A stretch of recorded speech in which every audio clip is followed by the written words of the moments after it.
boy, are we getting a lot of good action to start the NBA season. I mean, LeBron James is making his debut as I'm speaking right now. The Detroit Pistons look like they might be the best team in the entire NBA, and the Pelicans need a head coach because they suck. All right, before I get into the video, I do want to say, listen, before I even start talking about this NBA stuff, getting NBA Weekly, make sure you leave a like on the video. Make sure you subscribe to the channel. Because if you like this video, which you will, you're going to like the other videos on my channel. I do NBA Weekly pretty often, so I'm sure you're going to enjoy my past episodes of this, if you will. So, at that point, you might as well subscribe. But let's get back to the video. All right, man. Back on NBA Weekly for another week. And, boy, has it been a week. You know what I'm saying? And I think the first thing that, we should talk about, even though I made a video on it, so go ahead, check it out if you want.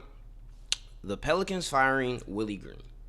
The Pelicans got rid of Willie Green Saturday, like early on Saturday. And, I mean, I made a video talking about it in depth. But, in short, I just don't really know where the Pelicans go from here. You have James Borrego as your coach. I mean, as your interim coach. But, like, you don't have your pick. And I even think the way they handled this firing was atrocious. From over here having him not be announced as the head coach, and then people are asking him, hey, did you know they were going to announce you as a coach? And he's like, no, like, that's messy. That's just not really how you go about handling that situation. That's not very professional, and that's on Joe Dumars, who is the ultimate decision maker for this Pistons team. You know what I'm saying? So that is on him. He has to be better. And the Pelicans are cooked. They don't have their pick next year, and they're really bad. 14th in the West, if I'm not mistaken. Let me look it up right quick, because if I'm not mistaken, I think the Pelicans are 14th in the West. Oh, okay. If it would let me scroll.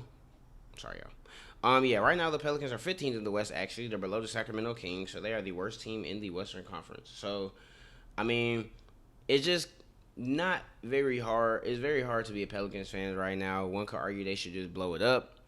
One could argue you just find a new coach. I mean, it's a lot of things you could say, but to be the worst team in the West, really, though, shoot, if it wasn't for the Wizards and the Pacers, y'all would be the worst team in the NBA. And to not have that own pick when you need that type of pick with the team that you have, it's not looking good for them. And if I'm Joe Dumars, even though I am questionable of his abilities as an executive, if he is any type of serious, it would be looking to blow it up. He'd be looking to just do a fire sale, just see what you can get for all these players. Keep Jeremiah Fears. Them should be your only untouchables. Jeremiah Fears and Derek Queen. Everybody else can go, bro. For the right offer, you can get up out of here. And that's just what I would do if I were Joe Dumars. You know what I'm saying? If an NBA team were to give me a contract, that's just what I would do. But obviously, no NBA team has done that, unfortunately. So, yeah, for the Pelicans, it's rough, bro. Now, the second thing I want to talk about is, can we talk about how great the Detroit Pistons have been? Let's go. The Detroit Pistons, after tonight, they beat the Atlanta Hawks 120-112. And we're gonna talk about the Hawks next. But the Pistons have been on fire. So 11-game win streak.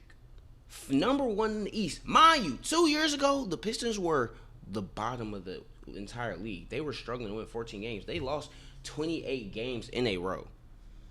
And now they are the number one team in the East on a win streak that really doesn't look like it's going to stop anytime soon. I mean, you got the Pistons. You have the Bucks, but Giannis is going to be out for 2 weeks. You have the Pacers, Celtics, Magic. You have the Heat. Heat could give you some trouble. It's looking like, bro, if the Pistons keep on playing like at the level that they're at, then they could really just keep this win streak going. And a big reason for this is just because of how gritty this team is.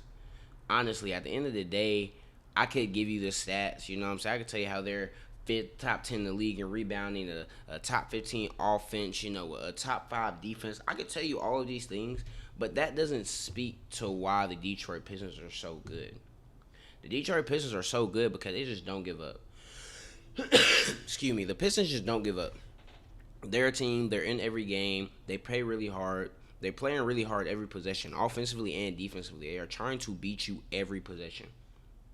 And that is why this Pistons team is just so hard to beat, because they're like that annoying bug that you just can't kill. Like, y'all ever had a bug flying around the house or something like that, and you just like, you try to kill it, you can hit it and did all this stuff, and it's still buzzing around, it's still alive. That's what the Pistons are.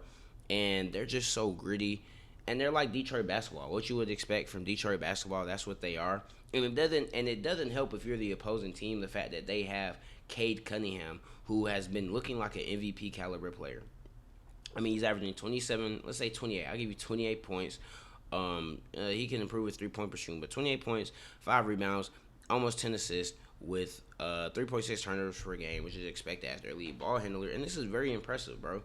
This is very impressive, and he's a big reason why this team, because offensively he's carrying the big load. You've obviously had guys like Dennis Jenkins, Duncan Robinson, Jalen Duren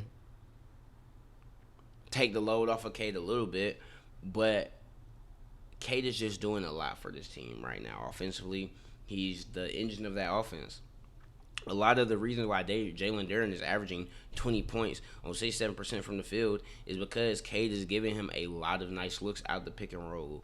And, I mean, Jalen Duren has also taken a leap, and we can get into that next. But Cade Cunningham is a big reason why this offense is playing as good as they are.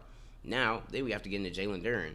Jalen Duren, I mean, 20 points, 12 rebounds per game. He just had a game against the Pacers where he had like 30. It was crazy. Like, let me look at his box score right quick. Like, he went absolutely the freak off versus the Pacers. He had, we're gonna pull up this box score.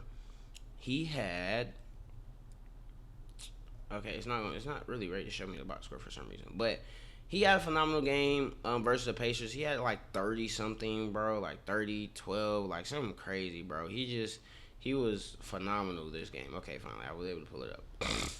He had 31 points, 15 rebounds, 3 assists, 63%. I mean, no, 92% from the field, 12 for 13, and he was making his free throws, and he was just overall very dominant this entire game. Cade Cunningham didn't even play this game. I mean, obviously it was the Pacers; they weren't taking him serious, but Jalen Duren has really been taking a leap, and he has taken a leap in his scoring as well. He's averaging 20 points, and he's providing a certain spark to this offense that is well needed. This Pistons offense, the concern, especially not last night, but last year and the past couple of seasons, has been who is going to take some of that offensive load off of Cade. And although Jalen Duren isn't somebody who you're like, yeah, he's going to bring the ball up and initiate the offense and anything like that, he definitely is. It helps Cade out a lot when Cade can give him the ball at the top of the key, and he gets the ball and he can just work. He can go to work, get in his bag a little bit, do like a little step back he did yesterday. Not yesterday, but against the Pacers. It helps out a lot, and that's a big reason why the Detroit Pistons are right now, bro. They really look like they look like the best team in the NBA, not named the Thunder. Got to say it like that. And it looks like this is sustainable, bro. It looks like this is sustainable. Even in games that you think they would lose, they're winning. They are winning, and I'm telling you, bro. If you, not to say if you're not on the Pistons bandwagon, you need to get on it now. I'm sure like the Pistons have a bunch of fans, but the Pistons are legit, bro. The Pistons are definitely legit, and I am very excited to watch them. The second thing I want to talk about is Spurs have a couple injuries. Obviously, actually, let's talk about this game versus the Spurs and the Warriors. Can we talk about that right quick? Let me pull up the box score right quick. Give me a quick little second to pull up this box score, because honestly, that game that they had versus the game that the Warriors and the Spurs had, like, that just is a classic, and I really enjoy watching those games. Okay, it happened. Yep, November 14th. Go to the box score, bro. Curry gives you 40. Curry gives you 49. Jimmy Butler gives you 21. On the other end, Victor Wembanyama gives you a 26-point double-double, and he go ahead gives you his usual like 3 blocks. And it was just it was a phenomenal showing. It's insane that at Steph Curry's age, he is still able to give you 49-point games, like 9 for 17 from 3, 16 for 26 from the field, and he willed this Warriors team to a win. Did y'all see that 3 where he's coming over here, coming off of the screen, Victor Wembanyama, even before Vic can even press Steph. Steph gets it up over Vic, and it's just cash. And he was just so dominant and effective all game long, and he even had a 40-point game before this. Stephen Curry, bro, you will be missed. You will be missed because these performances, they're not normal, bro. Nobody should be sitting up here shooting 52%, 53% from three on 17 attempts. Nobody should be doing it. No 30, however old Steph is, at his age, should be sitting up here and putting up 49 points in a game and averaging 27, 3 rebounds, and 3 assists. Nobody should be doing that, bro. Not at his age. Not sitting up here giving San Antonio 46 and 49 back to back. No, bro. That is unreal. And it's just a blessing to see Stephen Curry be able to do these things, especially at his age. Now on the Spurs side, Spurs has some things that are, let's just say, they're definitely going to affect them. Steven Castle is out. Stephon Castle is going to be out for 2-3 weeks with a flexor strain, and Victor Wembanyama is going to be out for 2-3 weeks. It says indefinitely, but 2-3 weeks with a calf strain. Very concerning and not good news that you want to hear if you are a Spurs fan. Like, who wants to hear that their star who has been performing like an MVP is going to be out for 2 to 3 weeks? You know what I'm saying? Indefinitely, especially with something like a calf strain after what happened in the finals. And really, I think like what happened in the finals this last year in general has kind of brought a lot of attention and extra hesitancy when you hear something that has to deal with anything in the lower body, calf, Achilles, anything that can kind of lead to an Achilles tear, anything like that. Definitely starting to hear more hesitance, and with Victor Wembanyama, it's just like, dang, bro. Like last year, he dealt with the blood clots and all the different types of things after All Star, and he was on such a run. And this year, it's like, dang, you have the calf strain, and you don't want to rush him back because the Spurs, they're 9-4 right now. They're ranked pretty decently in the West. They're going to make the playoffs, in my opinion. And for them to have two of their top players, I mean, these are two of their top players to be out is definitely not ideal for you.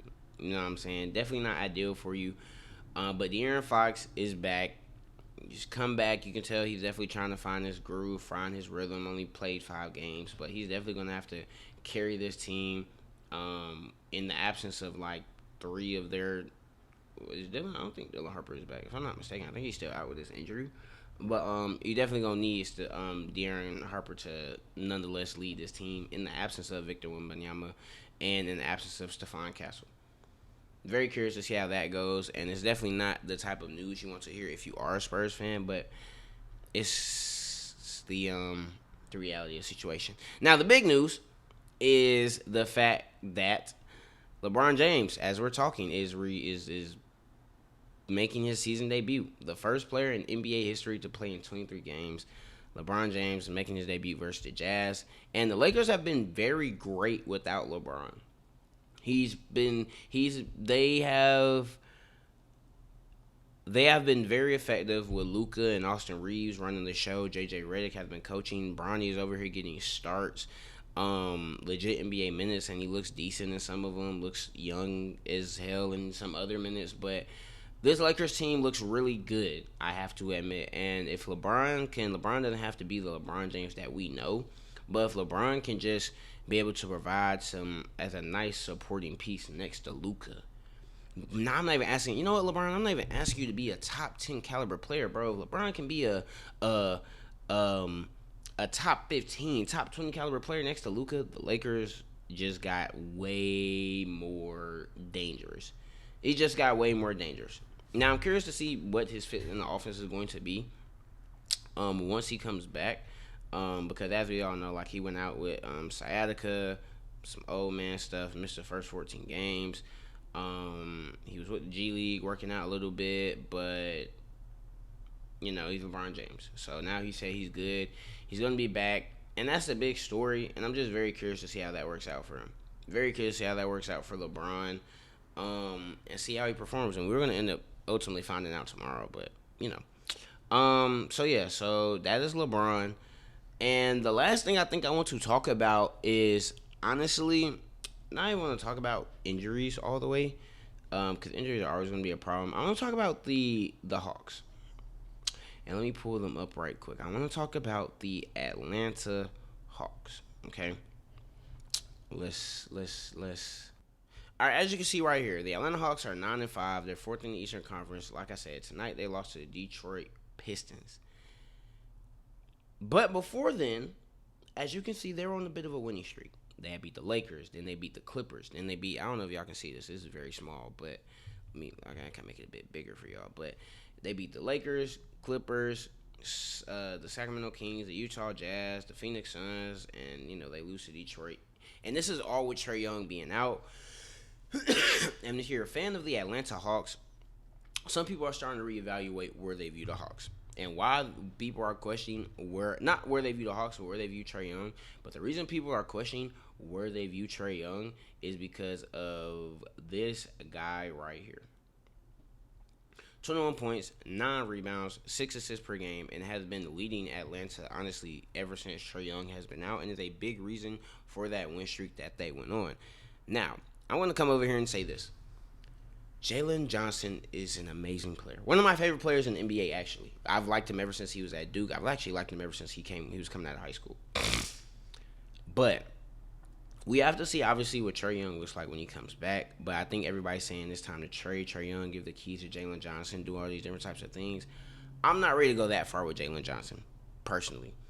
And he's just not proven to me, and especially not at the expense of trading a guy who, I know some people are going to say this was 4 years ago at that point. But, bro, in 2021, Trae Young had you guys in the Eastern Conference Finals when nobody thought y'all were going to be in the Eastern Conference Finals.